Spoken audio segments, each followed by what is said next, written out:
Bonjour à toutes et à tous, et bienvenue dans ce nouveau podcast de Français Facile. Aujourd'hui, nous allons parler d'un sujet important en France. L'ancien président, Nicolas Sarkozy, est condamné à une peine de prison. C'est une histoire réelle, récente et très symbolique. Elle parle de politique, de justice et de responsabilité. Mais ne t'inquiète pas, nous allons utiliser un français simple pour bien comprendre. Dans ce podcast, nous allons voir qui est Nicolas Sarkozy, ce qu'il a fait pour être condamné, ce que cela signifie pour la France, et enfin, nous apprendrons du vocabulaire utile et des expressions pour parler de la justice. Alors, installe-toi confortablement, respire et écoutons ensemble. Nicolas Sarkozy est un homme politique français. Il est né à Paris en 1955. Son père est originaire de Hongrie et sa mère est française. Il a étudié le droit et il est devenu avocat. Très jeune, il s'intéresse à la politique. Il devient maire d'une petite ville près de Paris qui s'appelle Neuilly-sur-Seine. Il est dynamique, ambitieux et aime le contact avec les gens. Petit à petit, il monte dans la politique française. Il devient ministre plusieurs fois, ministre de l'Intérieur, ministre de l'Économie, puis président de la République française en 2007. Il reste président jusqu'en 2012. Pendant ces 5 années, il parle beaucoup de sécurité, d'immigration et d'économie. Il veut montrer une image d'un président fort, rapide et moderne. Mais beaucoup de gens ont des opinions différentes sur lui. Certains Français l'aiment, d'autres ne l'aiment pas du tout. Il est souvent au centre des débats. Après 2012, il perd les élections et quitte le pouvoir. Mais il continue à faire de la politique. Il essaie de revenir, mais peu à peu, plusieurs affaires judiciaires commencent à l'entourer. Les journalistes découvrent que certaines campagnes politiques de Sarkozy ont peut-être reçu de l'argent illégal. C'est le début d'une longue série d'enquêtes. En septembre 2025, le tribunal de Paris rend une décision très importante. Nicolas Sarkozy est reconnu coupable dans une affaire appelée l'affaire du financement libyen. Les juges disent qu'en 2007, pendant sa campagne présidentielle, il aurait reçu de l'argent du gouvernement de Libye, à l'époque dirigé par le colonel Mouammar Kadhafi. Cet argent aurait servi à financer sa campagne électorale, ce qui est illégal en France.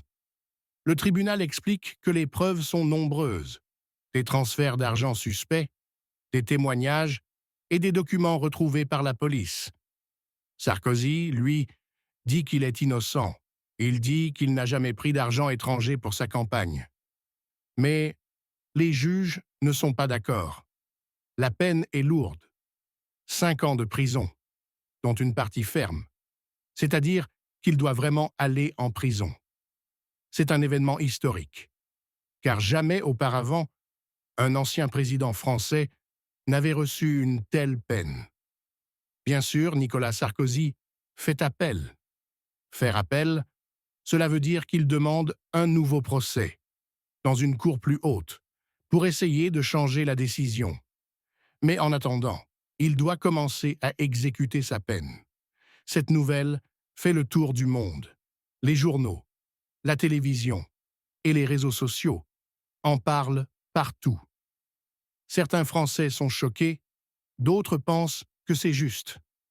Pour beaucoup de gens, cette condamnation montre que même un ancien président doit respecter la loi comme tout le monde.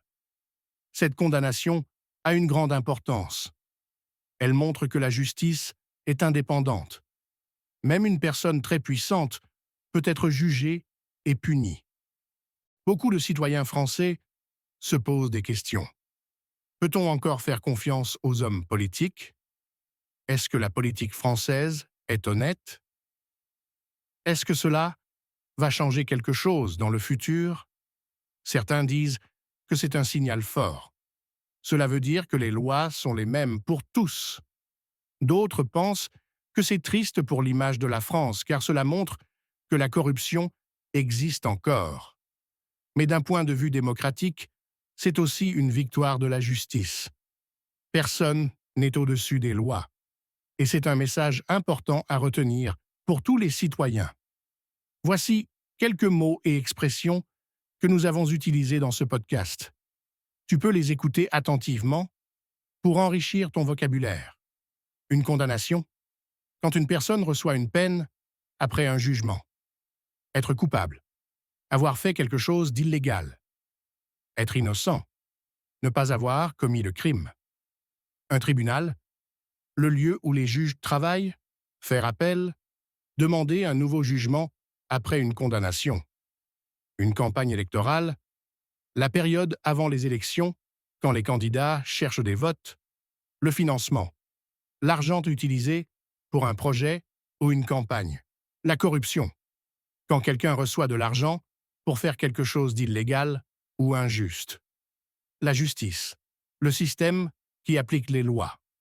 Une peine de prison, le temps qu'une personne doit passer en prison après un jugement. Ces mots sont très utiles pour parler d'actualité, de politique et de société. Prenons un moment pour réfléchir. Tu peux répondre à ces questions dans ta tête ou à voix haute. Qui est Nicolas Sarkozy? Pourquoi a-t-il été condamné? Quelle est la durée de sa peine? Qu'est-ce que faire appel veut dire? Penses-tu que la justice est la même pour tout le monde? Ces questions permettent de pratiquer ton français et de réfléchir à la société française. L'histoire de Nicolas Sarkozy est un grand événement politique en France. Elle montre que même les anciens présidents doivent respecter la loi. C'est aussi une occasion d'apprendre du vocabulaire sur la justice et la politique et de mieux comprendre la culture française. Merci d'avoir écouté ce podcast. J'espère que tu as appris de nouveaux mots et que tu as compris cette histoire importante. N'oublie pas, parler français, c'est aussi comprendre la vie en France. À très bientôt pour un nouveau podcast en français, facile. Bonne journée à tous.